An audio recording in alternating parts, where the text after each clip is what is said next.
लोकशाहीचा बुलंद आवाज, रिपब्लिकन वार्ता महाराष्ट्र। चाकूर, शिरूर, अनंतपाळ तालुक्यातील नुकसानीची जिल्हाधिकाऱ्यांकडून पाहणी। लातूर जिल्ह्यातील चाकूर व शिरूर, अनंतपाळ तालुक्यात झालेल्या अतिवृष्टीमुळे झालेल्या नुकसानीची जिल्हाधिकारी वर्षा ठाकूर घुगे यांनी आज पाहणी केली। त्यांनी शेतकऱ्यांशी संवाद साधत पिकाच्या झालेल्या हानीची माहिती घेतली। चाकूर तालुक्यातील सेवापूर तांडा शिवारात सखल भागात पाणी साचल्याने शेत जमिनीतील पिकांचे मोठे नुकसान झाले आहे। याची पाहणी करताना जिल्हाधिकाऱ्यांसोबत अहमदपूरचे उपविभागीय अधिकारी मंजुषा लटपटे, तहसीलदार नरसिंह जाधव आणि तालुका कृषी अधिकारी उपस्थित होते।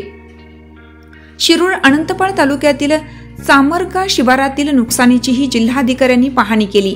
यावेळी तहसीलदार किशोर यादव, नायब तहसीलदार श्री कांबळे व अन्य अधिकारी उपस्थित होते।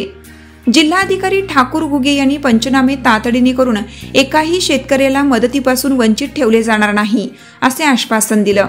तसेच ऑगस्ट महिन्यात झालेल्या नुकसानीसाठीची मदत शेतकऱ्यांना तातडीने वाटप करण्याचे निर्देश दिले। रिपब्लिकन वार्ता महाराष्ट्र न्यूजसाठी लातूर जिल्हा प्रतिनिधी Sagir Momin, Latur. Subscribe now and press the bell icon. Never miss an update.